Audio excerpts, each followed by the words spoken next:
あなたは動きのキレがどこから生まれているのか説明できるでしょうか？筋肉を鍛えればパフォーマンスは上がる。そう信じている方にはぜひ見ていただきたい内容です。なぜなら筋肉を強くすればするほどかえって動きが悪くなってしまう選手が実際に少なくないからです。実はスポーツのパフォーマンスを本当に高めるには筋肉の強さよりもはるかに重要なことがあります。これを知らずに筋力だけを高めていくと思わぬ怪我やパフォーマンスの低下を招く危険すらあります。にもかかわらずこの原理を正しく理解している選手やトレーナーはおそらく全体の数%に過ぎません。この動画ではあらゆる競技に共通するパフォーマンスが上がる仕組み、怪我が起こるメカニズムを医学、物理学、スポーツ科学の視点からできるだけ分かりやすく解説していきます。これは全ての選手と全ての指導者が知っておくべき動きの本質です。大げさに聞こえるかもしれませんが、この知識があるかないかでこの先のトレーニングの質が大きく変わると僕は本気で考えています。ぜひ最後までご覧いただき、あなたの競技のレベルアップに役立ててください。 SSC トレーニングを最適化する方法、筋肉よりも重要なものとは、怪我が起こる原因とは、筋トレの弊害とは、 SSC トレーニングを最適化する実際の SSC トレーニング、ウォーミングアップの誤解とは。では早速いきましょう。まず最初に考えてほしいことがあります。あなたが普段行っているトレーニングはどの瞬間に力を発揮するためのものでしょうか？ダッシュをするとき、ジャンプをするとき、腕や足、道具をスイングするとき、これらのスポーツ動作にはある共通点があります。それは一瞬の伸び縮み、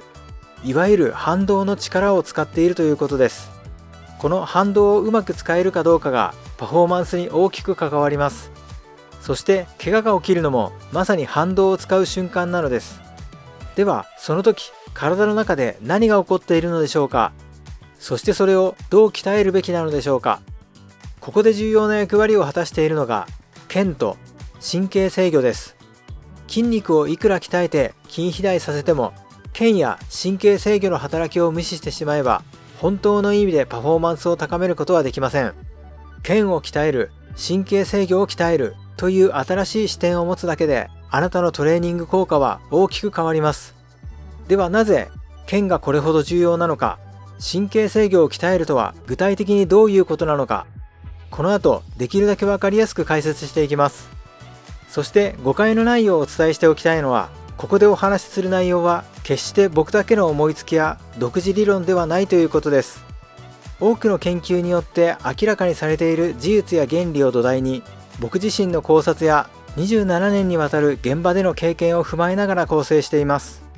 特に今回はゴムや磁力といった物理現象を使った実験を通して誰でも理解できて実践につなげやすい形にまとめ直すことを意識しました。科学的な知見はすでに存在していても、現場ではそれぞれの理論が断片的に使われていたり、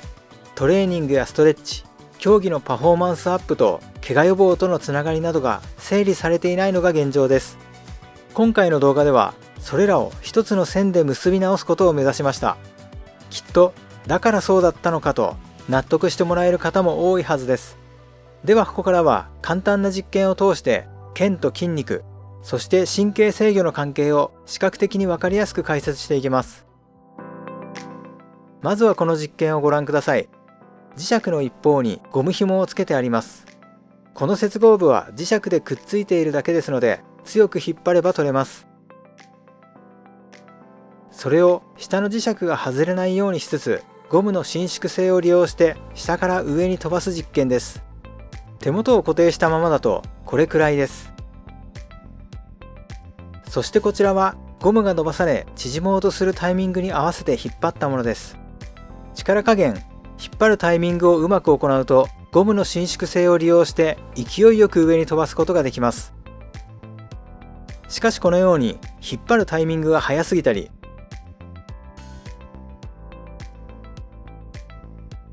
強く引っ張りすぎると磁石が外れてしまい下の磁石を飛ばすことはできません。この現象が人間の体でも同じように起きているのです。例えばふくらはぎの筋肉は膝周辺からアキレス腱を通してかかとの骨につながっています。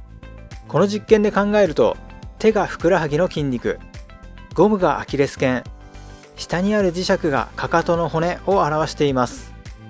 ジャンプ動作を例にすると、つま先から着地し、足首の関節が曲がり、かかとの骨が下がります。この時、ふくらはぎの筋肉は適度に力が入って足首をホールドしている状態です。そのため筋肉によって上に引っ張った状態で固定したまま、骨に付着する部分が下に引っ張られることになり、その間にあるアキレス腱は強く引き伸ばされます。これは手の位置を固定したまま、下の磁石の重さによってゴムが伸ばされる現象と同じです。そして腱は引き伸ばされると自然に収縮しようとします。ゴムと同じように元の長さに戻ろうとするのです。さらに腱が引き伸ばされると神経系を通して筋肉の反射的な収縮を引き起こします。これを伸長反射と言います。伸ばされた腱が縮み、それに合わせて筋肉も収縮する。これがジャンプ時の弾むような動きにつながっているのです。この一連の流れが SSC ストレッチショートニングサイクルと呼ばれる現象です。ここで重要なことは筋肉が収縮するタイミングです。この実験でもわかるように、ゴムが縮むタイミングに合わせて手で引き上げることで磁石は高く跳ね上がります。しかし手で引っ張るタイミングを速くしてゴムが引き伸ばされている最中に引っ張ると磁石は外れてしまいます。これは強い牽引力が一気に発生し、磁力の吸着力がその力に耐えられなかったということです。同じことが私たちの体にも起きています。腱が引き伸ばされている最中に筋肉が強く収縮すると、腱、筋肉、骨のつなぎ目にはとても大きな引っ張りのストレス、牽引力がかかります。この牽引力が大きすぎるとどうなるでしょうか。腱が切れたり、筋肉が裂けたり、腱が骨に付着する骨膜などに炎症が起きることもあります。だからこそ怪我を防ぐには以下の2つが重要です。腱やその周りの組織を強くすること。もう一つは腱の収縮タイミングに合わせた適切な筋力発揮、神経制御を習得することです。よく怪我をするとフォームが悪いと思われがちですが、どんなに美しいフォームでも筋力発揮のタイミングがずれれば一発で怪我をすることもあるのです。では次に、いわゆる筋トレ、ウェイトトレーニングばかりを続けるとどうなるのかについて説明していきます。例えば体重60キロの人がダッシュしてから急に切り返すような動作をすると、膝の腱に約400キロもの牽引力が瞬間的にかかることが分かっています。それにより腱にしっかりと負荷をかけ、腱や神経制御を鍛えることができます。一方、120キロのバーベルを担いでゆっくりとスクワットをした場合、膝の腱にかかる牽引力はおよそ170から190キロ程度になります。切り返しのような動きで無理なく適切にトレーニングを行えば、これほど高い伸長刺激を腱に与えることができるので、腱はしなやかに強くなっていきます。柔らかいけど強い組織になっていくのです。そしてそういった反動を使う感覚を学習することで、筋力発揮のタイミング調整といった神経制御も鍛えられます。しかしゆっくりとしたいわゆるウェイトトレーニングでは、もちろん反動を利用する神経制御は鍛えられませんし、腱は静的に硬くなります。筋肥大に効果的であることは間違いありませんし、腱も硬く強くはなります。しかしスポーツで必要な腱のしなやかさや神経制御はほとんど鍛えられないのです。スポーツ競技の動作では腱周囲にはウェイトトレーニング以上の負荷がかかります。それにもかかわらず筋力だけを強くしてしまったら、腱周囲にかかる牽引力の負荷はさらに大きなものになってしまいます。これは先ほどの実験で例えるなら、強く引っ張りすぎた状態にあたります。筋力が強くなった分、腱や骨との接合部には大きな負荷がかかるのです。さらに筋肉を大きく肥大させること自体にも弊害があります。筋トレによって筋肉が大きくなると、当然その分重くなります。例えば先ほどの実験で磁石を少し重くするとどうなるでしょうか。右側は磁石を少し重くした映像です。軽い方と比較するとゴムが縮むタイミングが遅くなっていることがわかります。つまり筋肉がついて重くなるということは、慣性力が大きくなり、反動のタイミングは物理的に遅くなることを意味します。それに気づかず以前と同じタイミングで以前よりも強い力を発揮してしまえば、ゴムが伸びている最中に引っ張るということと、強く引っ張りすぎるということが二重で生じてしまうことになるのです。ウェイトトレーニングによって硬くなった腱では、その衝撃を適切に跳ね返すしなやかさが薄れます。それにより腱の接合部に大きな負荷がかかり、怪我につながってしまう可能性があるのです。これこそが筋トレの意外な落とし穴であり、見落とされがちな最大のリスクです。例えばオフシーズンに筋トレを頑張った選手は体も大きくなり、持ち上げられる重量は上がりますが、その状態で以前のように競技の動きを行うと、腱周囲の組織には先ほど説明した二重の負荷がかかります。これがシーズン開始での不調や怪我を招いてしまう可能性があるというわけです。特にスイング動作などの運動連鎖によって高速で力を発揮するような場合は注意が必要です。こういったリスクを避けるために適切な SSC トレーニングを行う必要があるのです。しかしながらウェイトトレーニングを完全に否定しているわけではありません。先ほど説明したようにウェイトトレーニングには腱の硬さ、静的な剛性を高める効果があります。そしてもちろん筋力も向上します。ウェイトトレーニングによって腱の剛性を高めつつ筋力を上げ、SSC トレーニングによって腱をしなやかにしつつ神経制御を鍛える、そのバランスが重要になります。あくまで目安ですが、反動を利用した SSC トレーニングとゆっくり行うようなウェイトトレーニングのバランスは以下のようになります。初心者または小中学生は90から95対5から10の割合でウェイトトレーニングといっても自重で十分です。例えばゆっくりと下ろしていくようなスクワットや膝をついた状態での腕立て伏せなどもしっかりと効果があります。中級者または高校生は80から85対15から20くらいの割合で身長の伸びが止まったあたりから徐々に重い負荷を与えることでより筋肥大が見込めます。例えば片足で5秒かけてゆっくり下ろすスクワットや足の位置を高くしてプッシュアップバーを使った腕立て伏せなどで十分に強い刺激を入れることができます。これが10回2セットくらいできるようになったら、さらに負荷を高めるためにウェイトを使用していくと良いと思います。ただしパフォーマンスや怪我予防を考えると、やはり SSC トレーニングをメインにする方が効果的だと考えられます。上級者大学生以上は7対3くらいの割合でウェイトトレーニングを積極的に行い、さらなるパワーアップを図りつつ競技で効率的にパフォーマンスを発揮できるよう SSC トレーニングも継続的に取り入れていくことが大切です。例えば高重量を担いでゆっくりと行うスクワットやベンチプレスなどは筋肉と腱の剛性を高めるのにも効果的です。しかしやはりどちらかといえば SSC に重きを置く方が競技に活かしやすいと考えています。おすすめの方法は高重量のウエイトを扱った直後にその筋肉をターゲットにしつつ競技動作に似た SSC トレーニングを行うという方法です。高重量のウエイトトレーニングを行った直後は神経系が活性化されて一時的に強い力を発揮しやすくなります。これはペイプ効果と呼ばれるもので、神経系の活性化や筋温上昇、筋のカルシウム感受性向上などが関与しているとされています。効果が最大化するタイミングは個人差がありますが、およそ数分から10分以内にピークを迎えるとされています。このタイミングで SSC トレーニングを行うことで強い筋力で競技動作に直接結びつけることができるので、とても効果的な流れになります。そうすることで筋力、腱の剛性、腱のしなやかさ、神経制御といった要素をバランスよく鍛えていくことができます。こういったトレーニングのバランスや方法は競技の特性や個人の体の使い方によって大きく変わりますので、あくまで一つの目安に過ぎませんが、競技パフォーマンスを高めたいのなら決してウェイトトレーニングがメインではないということです。何のためのトレーニングなのかを明確にし、一人一人に合ったトレーニング方法を探っていただきたいと思います。ではここから適切な SSC トレーニングとはどういうものかについて説明していきます。ゴムの実験ではゴムが伸びて収縮するタイミングに合わせてちょうどよく引っ張ることで磁石が外れてしまうことなく高く飛ばすことができました。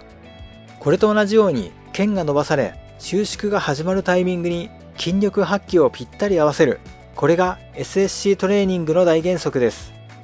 腱そのものの耐性を高める。腱は筋肉とは違いとても硬い組織です。そして血流が非常に少ない組織です。そのため腱は筋肉よりも損傷しにくく、一度損傷すると治りにくいというのも特徴です。そのため強くしなやかに育てるためには、腱がしっかり引き伸ばされて戻るというサイクルを繰り返しトレーニングすることが重要です。それによって繊維の方向が揃い、物理的に強くしなやかになっていきます。筋肉を鍛えるなら少し壊れるくらいの負荷で行い、それを回復させて強くするというようなイメージになります。ですので週に 2,3 回の高負荷トレーニングを行い、回復するために休息日を入れるのが一般的です。しかし腱のトレーニングは少しでも壊れるようなトレーニングはしてはいけません。腱が壊れるほどの高負荷は与えずに、毎日の反復練習が効果的なのです。とはいえ筋肉と比較すると腱はとても硬く、いわゆる筋トレのようなゆっくりとした収縮運動では伸びにくく、適正な負荷を与えることはできません。だからこそジャンプや切り返しなどの動作に含まれる慣性を使った反動が必要になるのです。ただしここで気をつけていただきたいのが、その反動も強ければ強いほど良いというわけではないということです。腱にとって大事なのは、あなた自身にとって最も力を発揮しやすいスピードと強度で負荷を与えることです。これには目安があるようでないものです。だからこそご自身の感覚やリズムがとても大切になってきます。もし自分でよくわからなければ、信頼できるトレーナーに見てもらってください。きっと自分では気づけなかったタイミングのズレや力のロスを見抜いてくれるはずです。今のはタイミングが早すぎますとか、タイミングはいいですが効率よく力を発揮できていないようです、もう少し負荷を軽くしてみましょうといったフィードバックを与えてくれるでしょう。こうしてタイミングをつかみつつ、徐々に反動の負荷を高めていけば、腱は物理的に強く太く、そしてしなやかに変化していきます。そして腱が強くなると、それに連動して筋肉の力も速く大きく発揮できるようになります。ここでもう一つ実験を見てみましょう。1本は柔らかく、もう1本は強くて硬いゴムです。同じ重さで吊るしてみると、柔らかいゴムでは反発がゆっくりなのに対し、硬いゴムは素早く収縮して強く戻ってきます。つまりゴムが強く硬くなると収縮スピードが速くなるということです。これはそのまま腱にも当てはまります。腱がしなやかで強くなるほど、速く強く反発力を生み出すことができるようになるのです。さらに適切なトレーニングを続ければ、腱が付着している骨膜や筋肉と腱の境目にある筋腱移行部も強くなっていきます。筋腱移行部は伸縮率の異なる組織がつながっている部分ですので、物理的に断裂しやすい部分です。こういった部分も適切な負荷を与えることによって強くしていくことができるのです。つまり腱のバネが強くなり、その接合部も丈夫になることによって、これまでとは比べ物にならないスピードとパワーで動くことができるようになるのです。ここで注意していただきたいのは、まだ腱が発達していないのに無理に素早い動きをしてはいけないということです。例えばプライオメトリックトレーニングで地面をできるだけ早く蹴れといった指導があります。確かに腱が強く太くしなやかなトップアスリートは接地時間が短くて、腱の反発力だけで楽に高く飛ぶことができます。ですがまだ腱が未発達な選手はそうはいきません。接地時間が長くなり飛ぶのも低くなります。それを見てもっと早く、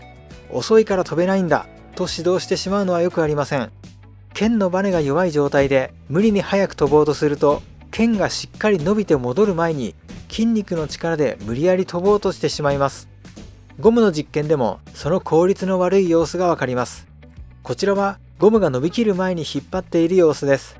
適切なタイミングで行うよりも高く飛ばすことはできません。これと同じで、早くジャンプしようとすると腱への伸縮刺激が不足するため、腱は鍛えられないのです。さらに問題なのは、腱が最大限伸ばされるようなタイミングで全力を発揮してしまうことです。それはこの例のような状況です。腱は引き伸ばされつつ、それをさらに引っ張る力が働くことで、とても大きな負荷がかかってしまいます。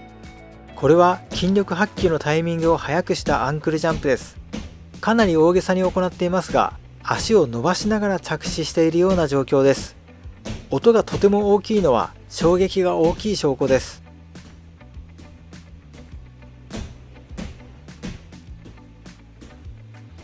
これでは筋肉、腱、骨膜などに一瞬急激な負荷がかかってしまいます。しかも先ほどのゴムの例のように腱はあまり引き伸ばされずにジャンプしてしまうので腱も鍛えられません。さらに体に備わっている防御反応もうまく鍛えることができない理由の一つです。これは自己抑制反射といって腱や筋が壊れないように無意識のうちに筋力発揮を抑えてしまう仕組みです。イメージとしては体が自動的にブレーキをかけているような状態です。これでは腱にも筋肉にも適切な刺激を与えることはできません。この防御反応は先ほど説明したウエイトトレーニングで筋肉だけを鍛えた時にも生じます。もし腱周囲の組織は以前のままで筋肉だけが強くなった状態になると、その強い筋力発揮で素早い切り返しなどの競技動作を行えばとても危険です。そのため腱や筋を守ろうとする自己抑制反射が生じるのです。つまり結局のところウエイトトレーニングでつけた筋肉が実際の競技動作で発揮されることはほとんどないということです。そして発揮されない筋肉は体にとってただの重しに過ぎません。パフォーマンスを高めるどころかむしろ動作の妨げになってしまうのです。さらに脳や体は使わない筋肉を不要なエネルギーコストと判断し、タンパク質の分解を進めて筋萎縮を引き起こします。その結果オフシーズンにウエイトトレーニングで大きくした筋肉もシーズンに入る頃には元に戻ってしまうのです。こうした現象を実際に多くの選手が経験しています。そしてさらに問題なのは、そのウエイトトレーニングで得た筋力を競技動作としてそのまま使えてしまった場合です。先ほども説明したように断裂などの重度の怪我につながる可能性が一気に高まります。だからこそ筋肉と同時に腱周囲も鍛えることが大切なのです。そして重要なのは、あなた自身にとって最も自然に力を出せるスピードと負荷でトレーニングを行うということです。反動をうまく利用できるスピードと負荷を感じながらトレーニングを行ってください。ちなみに誤解しないでいただきたいのは、ウェイトトレーニングを否定しているわけではないということです。ウェイトトレーニングをするならそれ相応の SSC トレーニングを並行して行っていく必要があるということです。競技レベルがかなり上がり、ある程度洗練された動きができるようになり、それ以上のパフォーマンスを目指す時が来たらウェイトトレーニングを取り入れていくのも良いと思います。そしてウェイトトレーニングをするにしても必ず SSC トレーニングとセットで行い、腱周囲も同時に鍛えていくことが大切です。腱の強さにはもう一つ重要な意味があります。それはエネルギー消費を抑える働きがあるということです。筋肉は収縮する際に ATP というエネルギー分子を使います。つまり動けば動くほど燃料を使い疲れていくのが筋肉です。一方腱は違います。腱にはゴムのような弾性があります。引き伸ばされると自然に元の形に戻ろうとします。この反発の力はエネルギーを一切使いません。つまり腱はただで力を返してくれる省エネ装置なのです。省エネでありながら爆発的なパワーを発揮できる。これがスポーツにおける SSC の最大のメリットです。例えばゴルフのトップアスリートの中には、力なんていらない、脱力してスイングすればいいといった言葉を口にする選手が多いです。それでいて彼らは信じられないほど飛ばします。これはもちろん本当に力を使っていないわけではないのです。ただそれが筋力だけではなく、エネルギーを全く使わない腱の力によって引き出されているからこそ、力を入れていないと感じているのです。例えば効率よくスイングを行った場合、その力発揮の割合は筋肉 40%、腱 60% ほどになることもあります。腱の力をうまく使える選手と筋力だけに頼っている選手とでは実際にどれくらいの差があるのかイメージしやすい例を挙げてみましょう。 A さんは筋力は非常に強くベンチプレスで150キロを上げられますが、腱をうまく使えず筋肉主導でスイングしています。一方 B さんはベンチプレスでは70キロほどしか上げられませんが、腱の反発力をうまく使ってリズムよくスイングできています。この2人のスイングのトータル出力を比べた時、飛距離にほとんど差が出ないか、あるいは B さんの方が飛ぶことすらあるのです。いわゆる筋トレをすれば筋肉は大きくなり力も大きくなります。しかしその分エネルギー消費も大きくなり疲労しやすくなり、腱を利用した連動性が失われることもあります。それはこれまで説明した通りです。無駄な力を抜いたしなやかで力強い動きを身につけるためには剣の強さが重要な意味を持つのです。反動に合わせて力を出す神経制御を習得する。 SSC トレーニングで最も重要なのは剣が引き伸ばされて戻ってくる反動に力の出力タイミングを合わせることです。例えばバレーボールのスパイクや野球のピッチングのような腕のスイング動作で考えてみましょう。腕をスイングするとき、手のひらが後方にあるこの瞬間は体幹部は前に移動していきながら慣性によって腕が後ろへ取り残されていますので、肩関節の内旋筋腱が引き伸ばされることになります。そして内旋筋腱が縮むタイミングに合わせて内旋筋を収縮させるという部分が SSC になります。本来伸長反射は腱が引き伸ばされると無意識に生じる筋収縮です。その無意識の筋収縮に意識的な筋力を上乗せすることでより強力なパワーを得ることができます。しかしもし意識的な筋力発揮のタイミングが早すぎれば、磁石の実験で磁石が外れてしまった時のように腱周囲にはとても強い負荷がかかってしまいます。筋力発揮のタイミングが遅れることも同様にパフォーマンスの低下、怪我につながります。例えば走っていてこのように止まるとします。踏ん張るべき瞬間に足に適切に力が入らなければこのように膝が不安定になることがあります。すると一部分だけに大きな負荷がかかって肉離れを起こしたり、関節に負荷がかかって靭帯損傷を起こしたりします。そういった意味でも神経制御を鍛えることはとても重要なのです。筋力発揮のタイミングは早くても遅くてもよくありません。正しいタイミングに合わせるためにも SSC トレーニングを行っていくことが大切です。ではここからは実際の SSC トレーニングを紹介しながら説明していきます。バレーボールのスパイクや野球の投球などに有効な SSC トレーニングです。ここでは 500g のプライオボールを持って行っています。この外旋から内旋の動きは腕の筋力で行っているのではありません。腕は適度にホールドしたまま体幹を揺らすことによってボールの慣性を利用して肩関節が外旋しています。そして引き伸ばされた筋腱がゴムが縮むように自然に収縮しているだけです。これが僕の筋腱の自然に戻ってくる速さです。このタイミングに合わせて意識的に筋力を上乗せすることによってさらに腕を加速させるのです。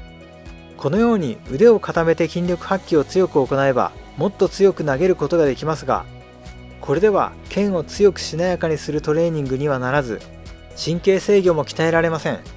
しっかり腱が引き伸ばされ自然に収縮する刺激が重要です。そしてその自然に収縮するタイミングに合わせて意識的な筋力を発揮することで神経制御を鍛えるのです。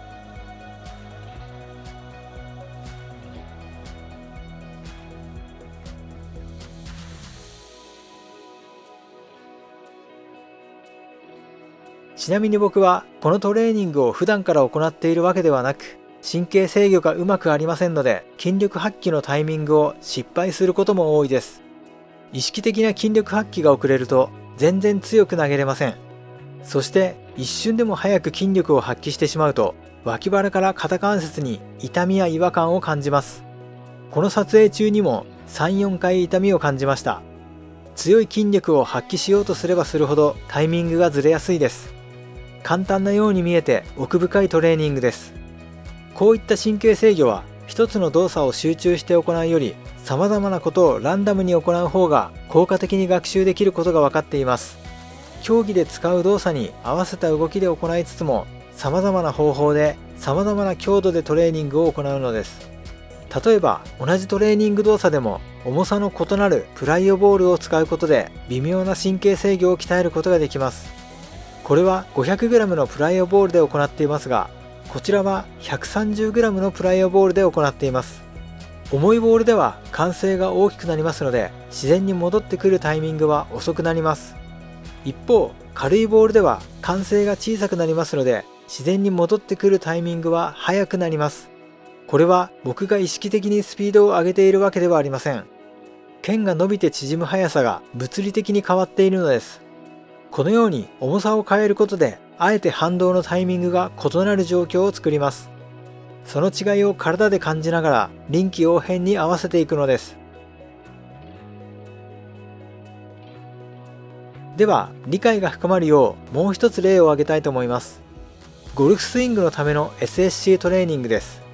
主に左腕の SSC を鍛えるトレーニングで、ここでは 500g のプライオボールを使用しています。左手にプライオボールを持ち、右手で左手首を軽く支えます。バックスイングをするように腕を動かし、ボールの慣性がまだ上方向に働いている状態で、下半身から左回旋をスタートさせてボディターンを行います。すると左脇腹から背中の筋腱を引き伸ばすことができます。ゆっくり上げてしまってはうまく反動を利用できませんので、ある程度の勢いを持ってバックスイングすると良いです。そして引き伸ばされた直後、反動によって自然に左腕が下がってくるタイミングに合わせて床へ向かって叩きつけるように筋力を上乗せしてボールを投げます。左腕は肘を伸ばしてホールドしたまま、伸ばされたゴムが自然に縮むように戻ってくる力を感じながら投げてください。腕の力で切り返すのではなく、自然に戻ってくるタイミングに合わせて最後に筋力を発揮するくらいのイメージで良いです。これは悪い例です。腕と下半身が一緒に動いてしまっては左腕につながる筋腱を引き伸ばすことはできません。プライオボールや腕にバックスイングの慣性が残っているうちに下半身を始動させ、腱を引き伸ばす牽引力を働かせるのです。先ほどの投球動作の SSC トレーニングと同じような原理を利用していることがわかるでしょうか。腕はある程度ホールドし、体全体の動きによって慣性を働かせ、腱を引き伸ばすのです。このトレーニングも重さを変えることで切り返すタイミングが変わります。どの重さで行うにしても必ず気持ちよく跳ね返る速さで行うよう意識してください。例えば僕が 500g のボールで動作のスピードを上げて行うと、その勢いに耐えられず腕が押しつぶされフォームが乱れてしまいます。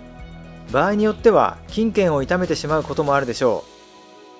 僕にとってはこのくらいのスピードが気持ちよく切り返せます。ここで大切なのは人と比べるのではなく、自分の感覚を大切にするということです。同じ重さのボールでも適切な速さは筋腱の強さによって人それぞれです。基本的には物理現象と同じで、軽いほど速くなり重いほどゆっくりになります。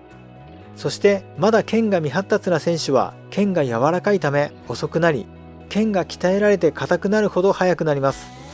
また腱が未発達なうちは大きな負荷によって怪我をしないように自己抑制反射が生じやすいので、重い負荷でトレーニングするのは逆効果になります。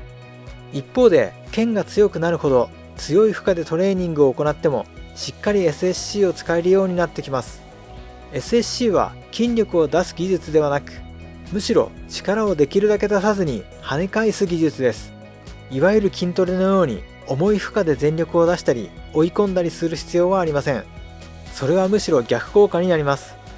最も効率よく強く跳ね返るスピードを感じ、徐々に負荷を大きくしていきながら丁寧にトレーニングをしていただきたいと思います。ウォーミングアップという言葉は本来体を温めることを意味します。そのため体温が上がれば準備完了と考える人も少なくありません。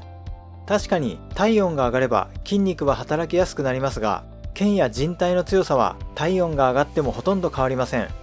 もし腱の強度はそのままで体温上昇によって筋力だけが強まれば、むしろ腱は断裂しやすくなるはずです。つまり体温が高ければ怪我を防げるという考え方は論理的に破綻していると言えます。ではなぜ準備不足だと怪我をしやすいのでしょうか。その理由はこれまで説明してきた通り、神経制御のズレにあります。筋力発揮のタイミングが少しでもずれると、腱や筋肉に過剰な負荷が集中し、肉離れや腱断裂といった大きな怪我につながってしまいます。だからこそウォーミングアップの本当の目的は単に体を温めることではなく、神経制御を最適化することなのです。準備体操で多くの人が思い浮かべるのはアキレス腱伸ばしではないでしょうか。実はこれもやり方によってその効果に大きな違いがあります。このように足を後ろへ出し止まったまま伸ばす方法を静的ストレッチと言います。このような静的ストレッチでは筋肉は伸びても腱はほとんど伸びません。これまで説明してきたように腱はとても硬いのでこれくらいでは伸びないのです。ですので腱を引き伸ばし腱が縮むタイミングに合わせて筋力を発揮するという SSC の感覚の準備にはならず、むしろ一時的に力を出しにくくなってしまうこともあります。一方でこのように反動を使って動きながら伸ばすのは動的ストレッチと呼ばれます。反動を使うことで腱を引き伸ばし縮むタイミングに合わせて筋力発揮する動きになりますので SSC の活性化に直結します。また準備体操では動きを段階的に強めていくことも大切です。最初は軽い動きから始め、少しずつスピードや強さを上げていき、最後には全力に近い動きを数回入れることで神経系が試運転され、本番と同じタイミングで働くようになります。本番では全力を出すのですから、全力発揮を事前に体験しておくことはとても重要なポイントです。こうして軽く動きながら段階的に強度を上げ、全力発揮まで行えば SSC を活性化しつつ自然に体温も上がります。つまり体温を上げることは結果であって目的ではありません。準備体操の目的は神経制御を整えて SSC を活性化することです。それによって怪我を防ぎつつ本番で力を最大限発揮できる状態にすることなのです。いずれ競技ごとのおすすめの準備体操についても紹介していきたいと思います。筋肉よりも重要なものとは、パフォーマンス向上には筋力だけでなく腱の反発力と神経制御が不可欠です。怪我が起こる原因とは、腱の伸縮タイミングと筋力発揮のズレが関節や付着部に大きな負荷をかけます。筋トレの弊害とは、筋肉だけが強くなると腱とのバランスが崩れ、タイミングも物理的に遅れ、怪我やパフォーマンス低下を招きます。 SSC トレーニングを最適化する、腱の体勢と反動に合わせた筋力発揮を鍛えることがスピード・パワー向上の鍵となります。実際の SSC トレーニング、腱が自然に縮むタイミングで筋力を発揮する、競技動作に近い形で負荷・タイミングを変化させて行うと良いです。ウォーミングアップの誤解とは、静的ストレッチでは SSC は活性化されません。 SSC の再現には動的ストレッチが必須です。体温上昇は補助に過ぎません。本質は神経系準備にあります。本番の神経制御と全力発揮を一度再現することで本当の意味での準備体操になります。僕はこれまで接骨院やトレーナーとして多くのスポーツ選手を見てきた経験があります。その中で冬場にウェイトトレーニングを頑張っていざ競技に戻ろうとした矢先に怪我をしてしまう選手や、シーズンが始まりこれからという時に故障してしまう選手をたくさん見てきました。僕自身も高校2年3年という全盛期に2度松葉杖をつくような怪我を経験しています。だからこそその無念さは痛いほどよくわかります。でもこうした問題は筋肉や腱、そして神経制御に関する正しい知識が広まればきっと減らしていけると僕は考えています。今回の動画があなたの競技力向上、そして怪我の予防に少しでも役立ててもらえたら幸いです。健闘を祈ります。